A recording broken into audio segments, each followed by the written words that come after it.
Hello, welcome to the lecture series on automobile engineering. In this session, let us discuss emission control technologies. In the previous session, we have discussed various emissions of IC engines like NOx, CO, particulate matter, and hydrocarbons. Now, which are the engine variables which influences the formation of these emissions also we have understood. To control emissions to meet the regulatory requirements, many advances have taken place, technological advances have taken place. One of the main advancement that has taken place is development of fuel injectors for petrol engines as well as advanced fuel injectors for diesel engines, and adoption of automotive electronics, particularly the sensor and ECU system, to measure some of these things and control the engine variables we have studied in detail. Now let us look at various treatment technologies that we use for control of these emissions or treatment of these emissions before leaving those exhaust gases to the atmosphere. One is the exhaust gas recirculation. We have studied that, we have understood like NOx is one of the main pollutant, both in SI engine as well as in diesel engines. NOx basically forms in lean mixtures. If the oxygen availability is quite high, temperature is also high, then the nitrogen gets oxidized and oxides of nitrogen form, both NO and NO2. So one of the ways of reducing the NOx is diluting the gas, diluting the air fuel mixture. So by using exhaust gases. so that we can reduce the oxygen availability for nitrogen to get oxidized, and in the meantime we can reduce the temperature of the burned gases so that we can reduce the probability of NOx formation. So what is this exhaust gas recirculation? How exactly it works? Here I have shown the engine. This is the intake side, intake manifold. This is the exhaust manifold. So the exhaust gases, they come out of the exhaust manifold, and present day engines, these exhaust gases are made to flow through the turbine of the turbocharger. Then the gases which are coming out of the turbine, they pass through diesel particulate filter to remove the particulate emissions. And this exhaust gas which is coming out of this is cooled to the intake air temperature. Using heat exchangers we can cool this. After that, a measured quantity of exhaust gas is made to enter into the compressor of the turbocharger. The compressor, in addition to the fresh air taking from the atmosphere, to this fresh air the exhaust gases are mixed, and the compressor will intake both the fresh air as well as those exhaust gases and compresses it to a slightly higher pressure. So we have studied what's the kind of pressure that we use in the turbocharger, and this gas, the mixture, is further cooled because we are using a compressor. When we compress, the temperature of the intake air increases. To reduce the temperature, again we use, you can call it as an intercooler, and cool that air and exhaust gas mixture, and this made to flow into the induction system. The engine during the suction stroke takes this mixture and the further running of the engine happens. So this is how we can use exhaust gas recirculation. That means exhaust gases can be mixed with the fresh air before induction into the engine cylinder. So these exhaust gases will, as you know, contain carbon dioxide, maybe traces of carbon monoxide, nitrogen, and water vapor, so that oxygen availability is reduced. So the chances of, though we burn the lean mixture, the chances of oxygen availability for nitrogen to oxidize will reduce. Thus we can control NOx emission. In some engines, they take the exhaust gases from the exhaust manifold and directly cool this, if it is and push that exhaust, a major quantity of exhaust gas, to the incoming fresh air. So that's how it's inducted. So this is how the exhaust gas recirculation system works to reduce the NOx emission.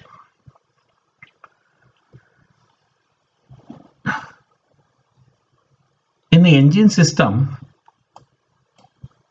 there will be evaporation losses also. So it is nothing but evaporated fuel. Evaporated fuel contains again hydrocarbons. So this evaporative fuel loss control, again we nowadays, as per the regulations, again we need to reduce the evaporative fuel loss. That means we should not let out the evaporated fuel directly into the atmosphere. So how exactly this evaporation happens? Suppose if your car is parked outside and it's hot sun, so what happens in the fuel tank? Because of the temperature, the fuel evaporation happens, and this evaporated fuel gets collected here in the fuel tank. So, and it builds up the pressure. If there is any vent, and directly gets out to the atmosphere. Now, what we can do is this evaporated fuel can be made to flow into a canister. So inside the canister we have activated carbon. So thus evaporated fuel comes and flows around this activated carbon.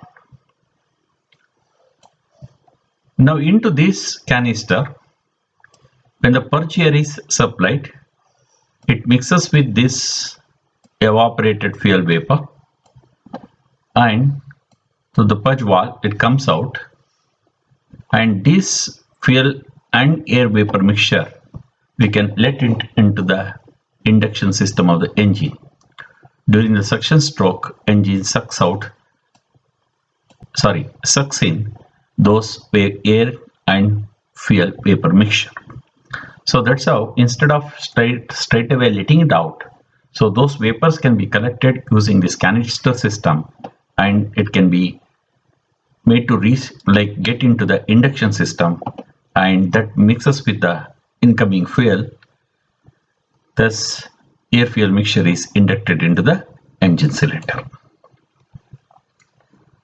That's how we can avoid evaporative fuel loss.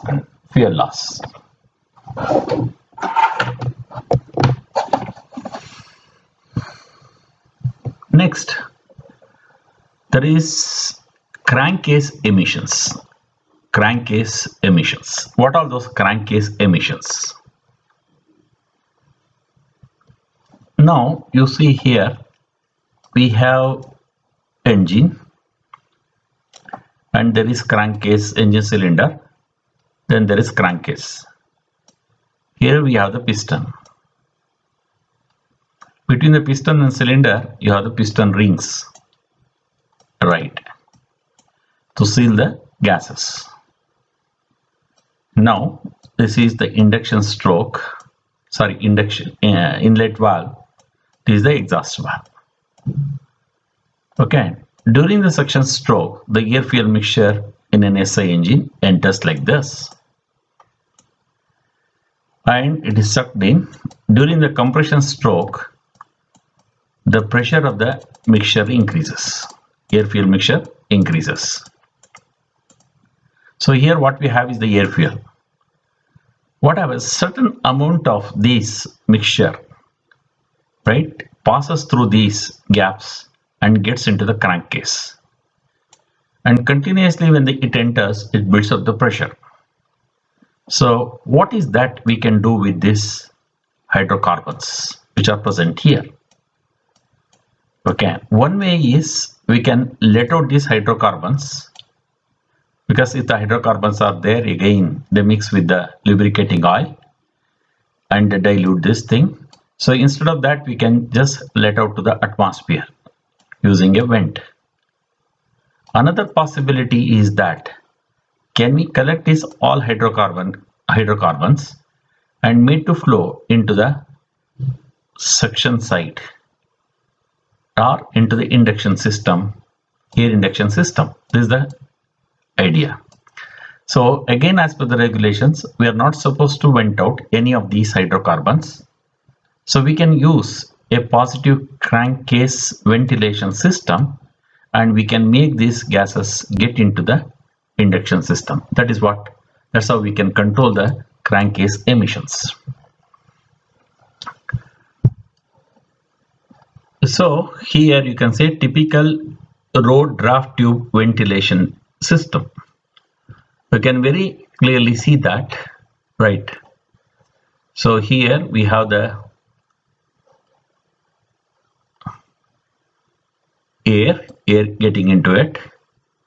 Okay, the suction stroke like this, and some of the gases during the compression stroke, these gases coming in there. Okay, coming in there.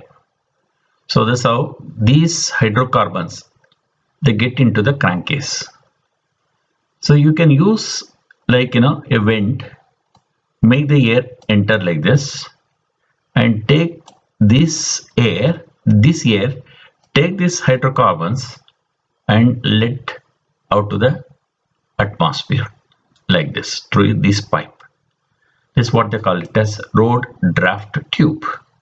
So that means you are letting out all these unburned hydrocarbons into the atmosphere. So earlier cars, they were doing these kind of systems. They were using these kind of systems. Now, as per the regulations now, they are not supposed to vent out these kind of hydrocarbons to the atmosphere straight away. That's how the positive crankcase ventilation system came into existence. Like here you can see now,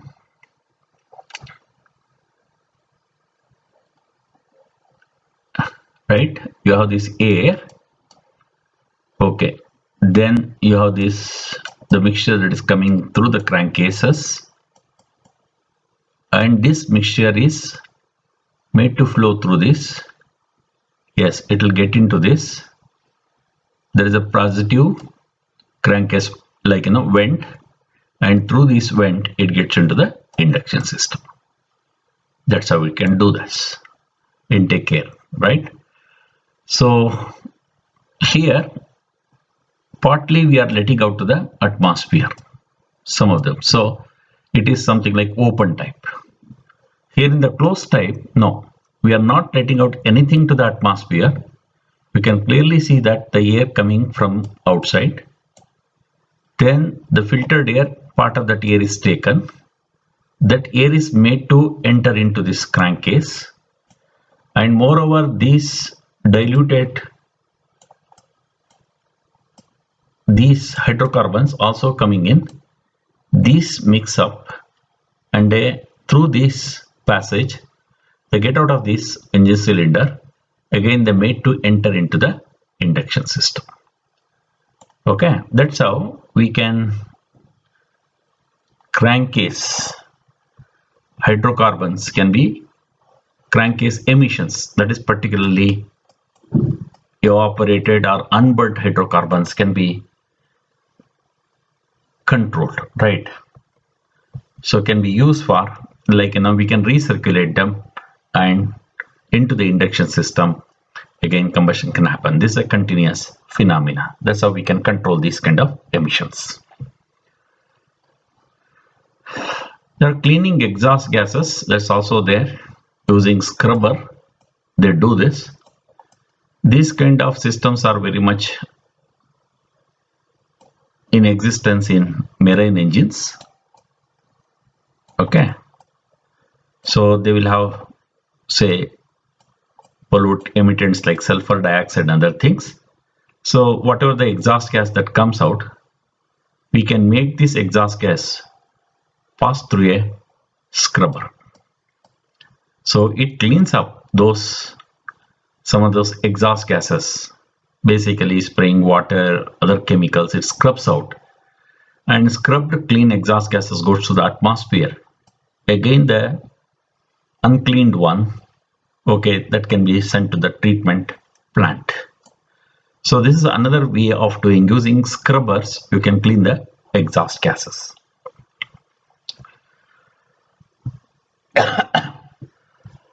Anyway, this is happening inside the engine, it's not happening in the exhaust pipe and all that. So let us look at now exhaust. Once the gases come out of the engine exhaust pipe, what we can do with that. So now first let us look at how we can treat these hydrocarbons. So we have already seen evaporated hydrocarbons, how exactly we can use a carbon canister and collect those hydrocarbons, and we can recirculate into the, and we can lead it to the engine cylinder through air induction system. Also we have seen in the crankcase system how exactly the gases that escape through the space between the piston and the cylinder wall, those gases which get into the crankcase, how exactly we can collect those gases and put them back into the air induction system.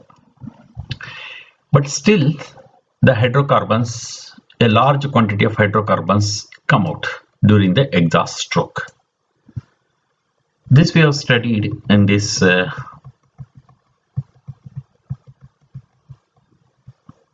diagram, that during exhaust, when the exhaust valve opens till exhaust valve closes, a large mass flow rate of exhaust gases happens into the exhaust manifold. So here we'll have a lot of these hydrocarbons. What do we do with these hydrocarbons? So one way is, before letting it to the right atmosphere, can we burn those hydrocarbons here? So to burn these hydrocarbons we require certain amount of air. So here you have air filter. This is our air induction system. A part of the air filtered air we can take. Maybe you can use a vane pump which can suck this air, pressurize this air, and a measured quantity of air is pumped to this exhaust manifold. And this air, the oxygen present in this air, should react with the hydrocarbons, and hydrogen should convert into water vapor, and carbon should become carbon dioxide. So this is what they call it as air injection system.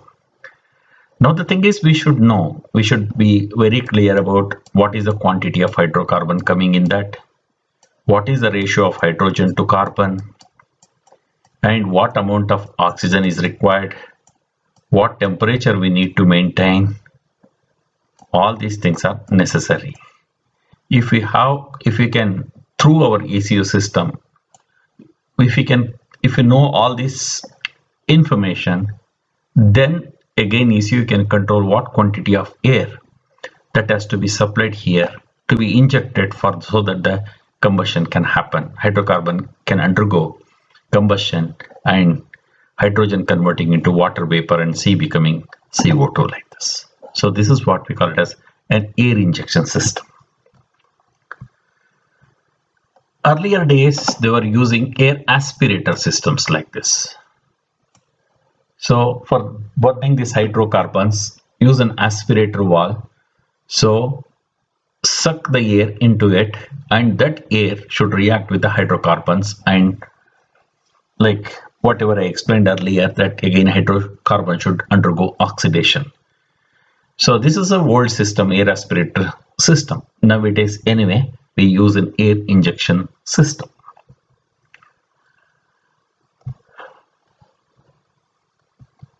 So using air injection system or air aspirator system, we can control the hydrocarbons. We can burn out the hydrocarbons. But it is not sure all the hydrocarbons are completely, burnt out. Still, now the gas, exhaust gas, which has maybe a low quantity of hydrocarbons will be there. Along with that, there will be carbon monoxide present. Also, there will be NOx present. Though you must have used exhaust gas recirculation system, still NOx will be there. Carbon monoxide will be there. Maybe traces of hydrocarbons will be present in the exhaust gases. Now these exhaust gases enter into a catalytic converter, which is located in the exhaust pipe. So first, the catalytic converter which I am talking about is a catalytic converter that we use in SI engines. This is known as three-way catalytic converter. So here, if you open up a catalytic converter, you can see that a ceramic honeycomb honeycomb structure made up of ceramics. On this structure, there will be platinum, palladium and rhodium coating will be there. So which will act as catalyst. So what really happens in this is mixture, as I mentioned, which will have traces of hydrocarbon, carbon monoxide and NOx. It enters into this region. First part I call it as a reduction catalyst. Second part we call it as oxidation catalyst. What we do here is NOx means, as I said, NO and NO2. We make these compounds undergo reduction reaction so that it will separate out nitrogen and oxygen. So nitrogen will come out as it is, and this oxygen which is coming out, this oxygen can react with the traces of those hydrocarbons, also traces of carbon monoxide, and carbon monoxide reacting with oxygen can convert into carbon dioxide, and hydrocarbons, again hydrogen will become water vapor and carbon will become carbon dioxide. That's how oxidation happens. And finally, you are supposed to get nitrogen, carbon dioxide and water vapor through the exhaust pipe.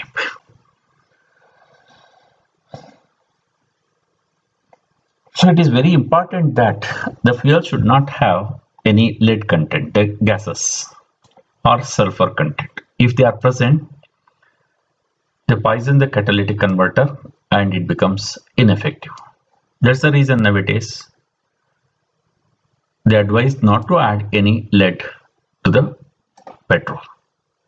Otherwise, earlier days we were using tetraethyl lead to increase the octane number of the fuel.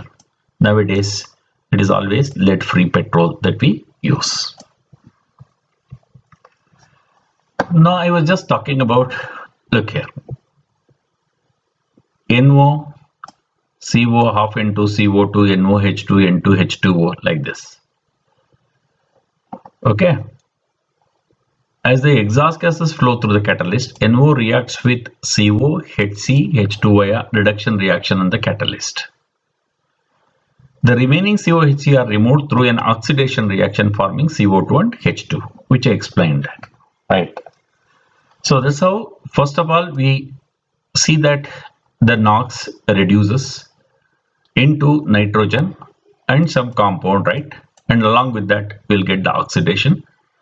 Oxygen, that oxygen again reacting with the carbon monoxide and hydrocarbons converting into carbon dioxide and water vapor. So this is how this works, and this is known as a three-way catalyst. But this catalytic converter, the three-way catalytic converter which you are talking about, it functions correctly if the exhaust gas composition is plus or minus 1% near stoichiometric combustion condition. So what it means is, suppose this is your stoichiometric air fuel ratio condition, means when I burn the air fuel mixture in the stoichiometric condition, and you will get exhaust gases. Correct. So now either slightly nearer to this, if you these whatever exhaust gases that are coming out of the engine exhaust pipe, these gases are somewhat nearer to, in their composition, nearer to this stoichiometric, then only this will have maximum efficiency. The catalytic converter will have maximum efficiency. If it is rich, you can see that the efficiency is low. If it is high, the efficiency is again. Right? What I mean to say here, if it is rich, it will not be very effective for reducing the hydrocarbons and carbon monoxide. It is okay with NOx. Okay, but when it is lean, when we burn, you see here, NOx will reduce, that's fine, but hydrocarbon and carbon monoxide, this efficiency will be low. But however, for in these conditions, efficiency will be maximum for all of them. So that's what it means. If the exhaust is too lean,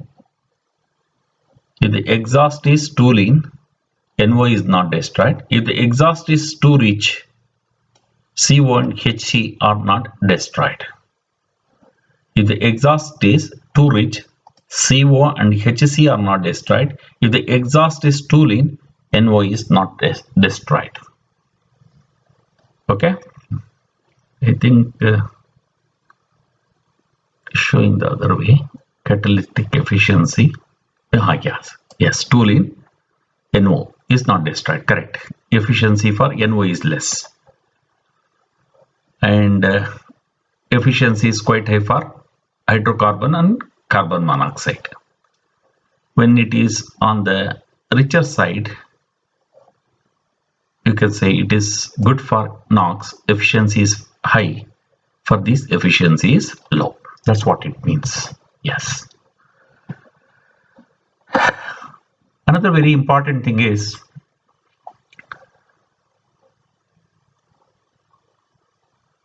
that is a reason there will be what you can call it as an oxygen sensor or lambda sensor, just to control the right composition, right air fuel ratio, so that the catalytic converter will be effective. So let me summarize. In a petrol engine, we use three-way catalytic converter,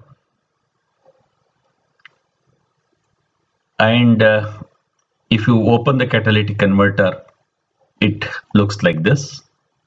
Here mainly we have a ceramic honeycomb type structure, made of ceramic. Over that we will have platinum, palladium and rhodium coating. Correct. Then when this mixture, the exhaust gases which will have traces of hydrocarbon, carbon monoxide and NOx meet to flow through this. Here one, okay, then there is one more here. So you can see this part you can call it as a reduction catalyst. This part you can call it as oxidation catalyst.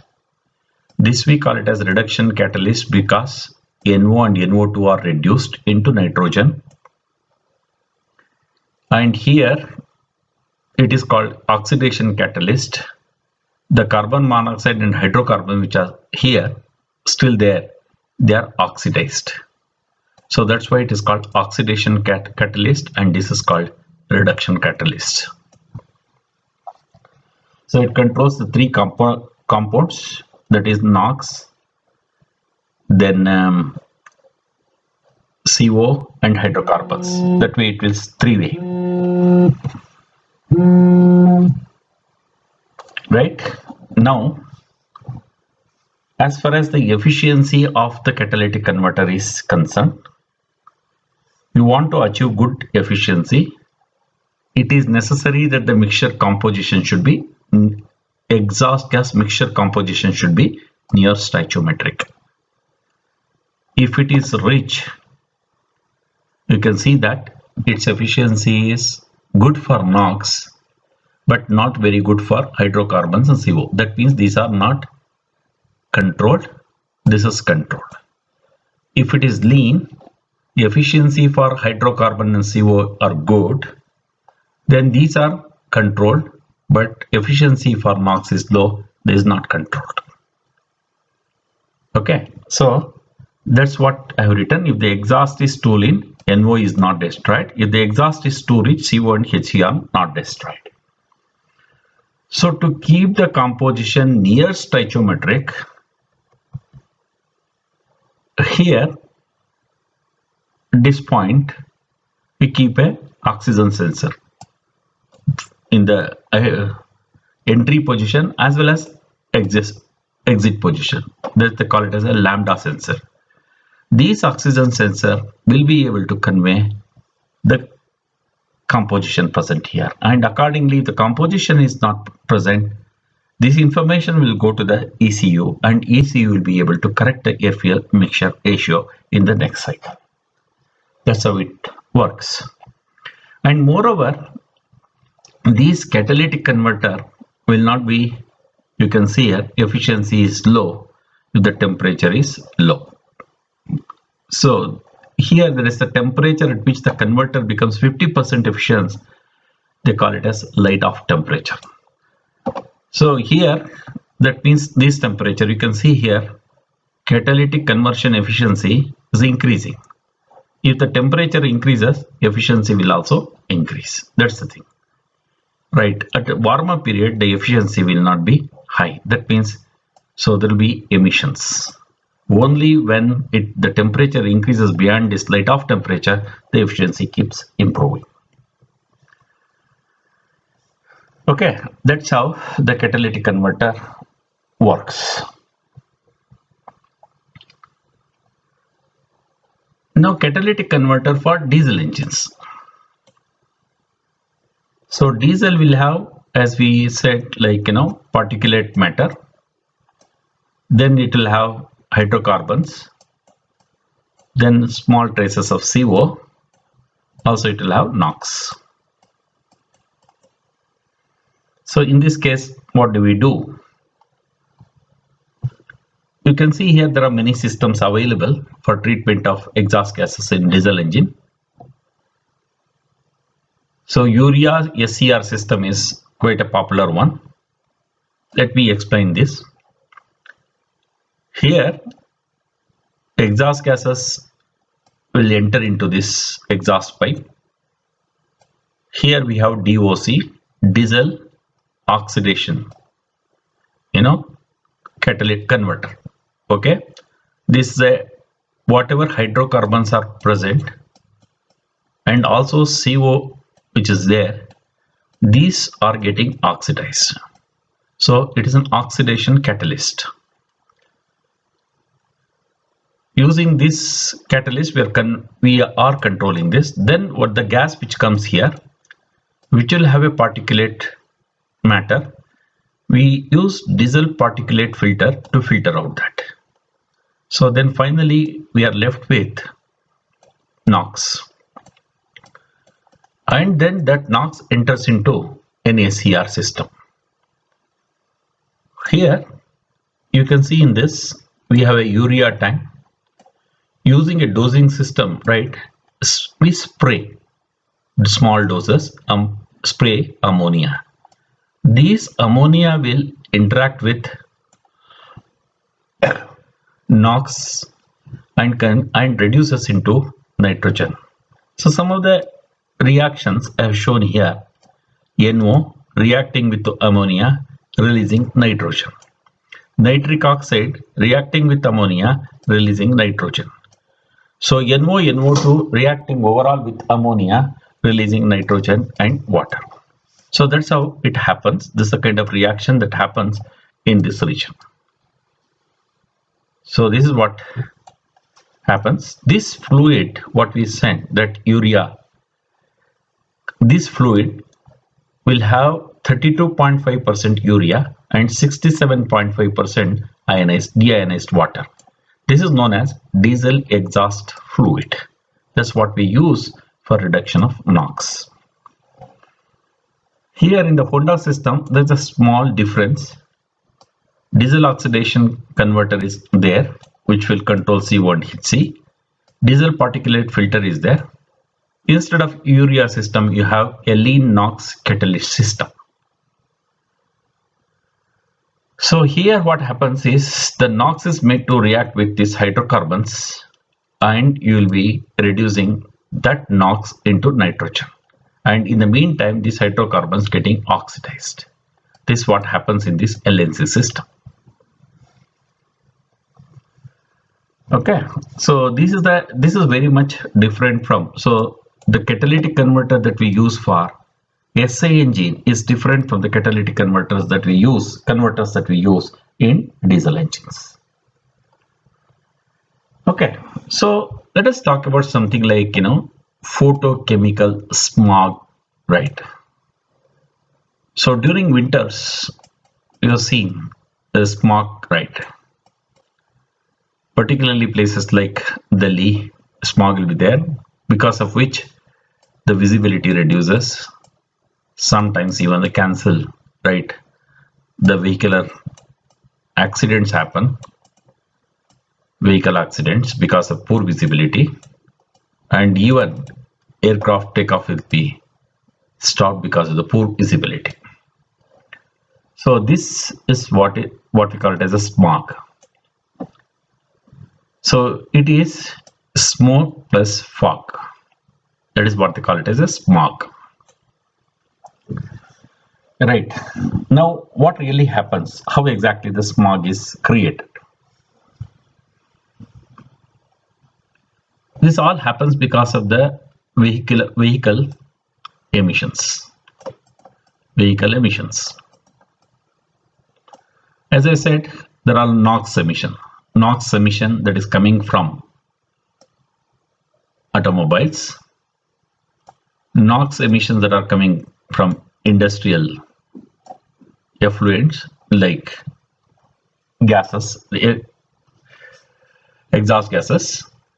Then, so all the other places, whatever hydrocarbons from fuel tanks, what we say, evaporated fuels, these are all, they all come to, like, these all, get spread in the atmosphere.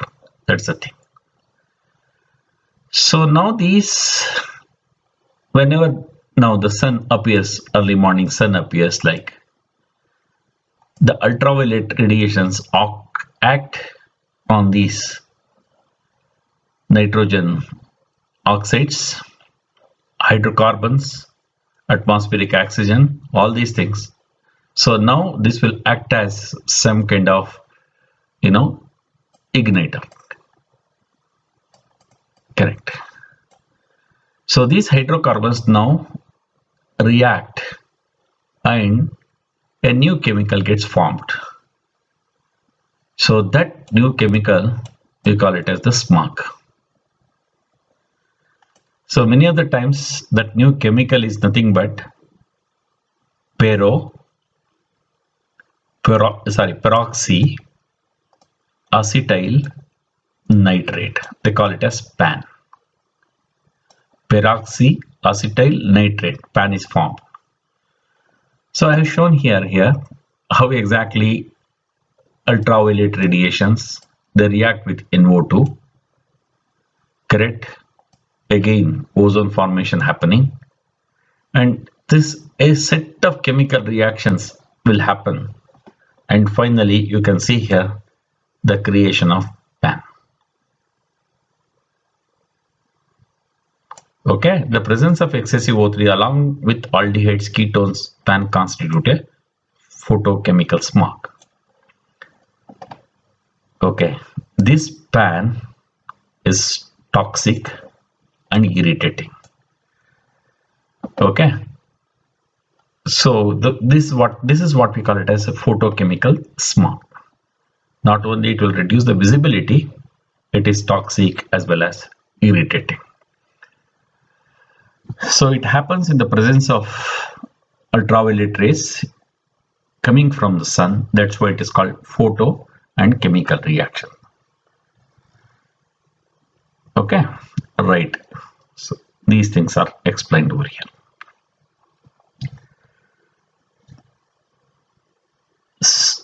Looking at all these things, it is necessary that we need to reduce these emissions.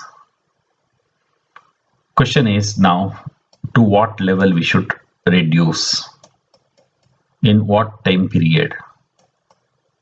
So this has been specified by various agencies.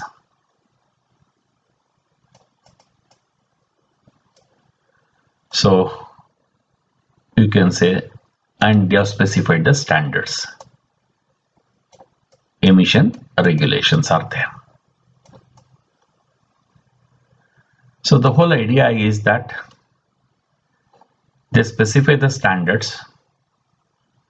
On the auto manufacturer side, it is necessary they develop new technologies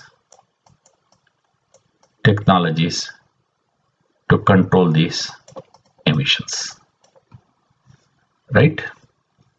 So that's why in the last 30 years there is exponential advancement in the automobile, particularly engine technologies. So now the thing is, the most important standard is what you can call it as the Euro emission standards. What is this Euro standard? Euro emission standard define acceptable limits for exhaust emissions of new vehicles sold in the European Union and EEA member states. The standards were introduced in 1992. So the stages are typically referred to as Euro 1, Euro 2, Euro 3, Euro 4, Euro 5 and Euro 6. And the standards have been defined for light duty vehicles, heavy duty vehicles, right? And all types of, you can say, motor vehicles. So here Euro 1 1992 standard, I think for passenger cars, I think there is a document available here. In 1996, again second Euro standard that is specified. 2003 Euro 3 was introduced. 2005 Euro 4, 2009, correct. So every 4 years, right? Euro 5 and 2014 Euro 6. As per these standards, so here initially if you look at this, carbon monoxide, NOx, hydrocarbon and NOx. These were in somewhere in, you can see 1984 levels. This is the level of HC and NOx. This is the level of NOx, CO emissions were there. You consider them as 100. Then the first reduction they specified these levels. Then reduce from here to here in the next one. So they are given some time. Reduce from this level to this level. This level to this level. That's what really happened. Okay. So every time there is to be like specified certain percentage reduction in this CO, NOx, HC, NOx, also in particulate matter. Okay. So this gives a idea like what percentage should be reduced and all that. Now they have clearly specified the numbers. You can see here diesel type vehicle, CO reduction,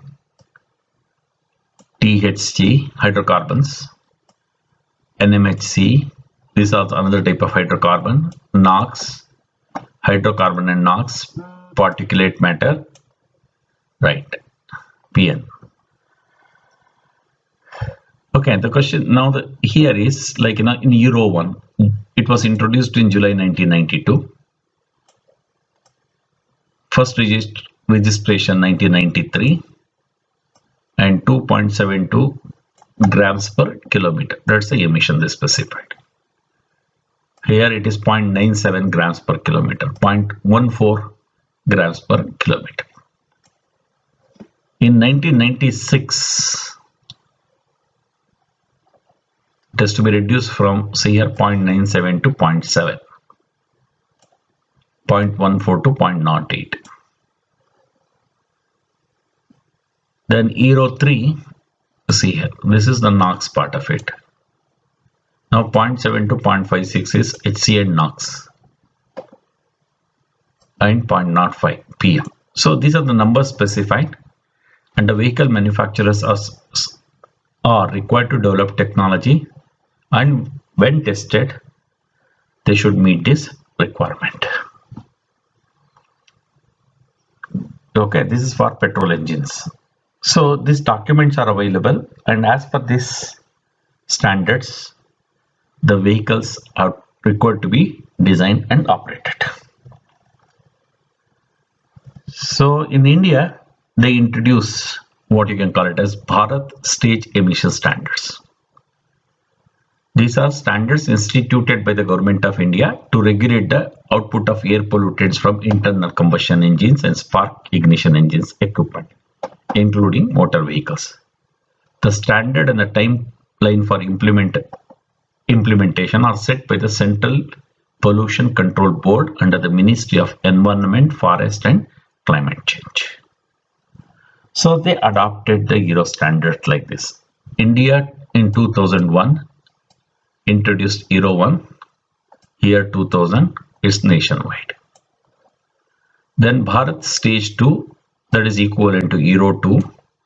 In 2001, this is for National Capital Region and major metropolitan cities. 2003 April, again NCR and 13 cities. 2005 April nationwide like this. So stage 3, stage 4, now it is Euro 6 from 2020 April. Entire country has to follow this. What are the emission levels? Same as what is given in these documents. Euro 1, Euro 2, Euro 3, Euro 5 like this. There is Motor Vehicle Act. What is this Motor Vehicle Act? This is an act of the Parliament of India which regulates all aspects of road transport vehicles. Okay, the act provides in detail the legislative provisions regarding licensing of drivers and conductors, registration of motor vehicles, control of motor vehicles through permits, special provision relating to state transport undertakings, traffic regulation, insurance, liability, offences, penalties, etc. For exercising the legislative provision of the Act, the Government of India made the Central Motor Vehicles Rules 1989. You see, a series of acts have been passed, that is Indian Motor Vehicle Act from 1914 to 2016. So there are many amendments have taken place. Accordingly, they have brought in newer and newer rules. So then Indian Motor Vehicles Amendment Bill 2017, and recently we got Indian Motor Vehicle Act 2019. So as per this act, I think they will increase the penalties for every offense, that's a traffic offense like this. So you must be aware of this, right?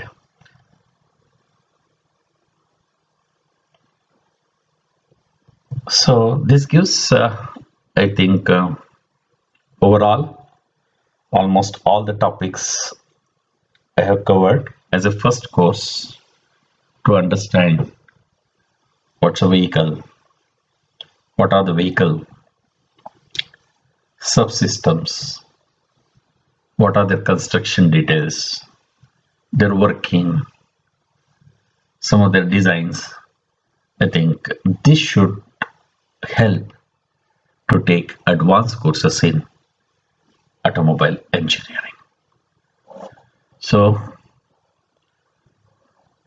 you can read a number of books available in the automotive technology side, and lot of information available on the World Web. So still you have difficulty, you can always call me and discuss. So happy learning. Thank you very much.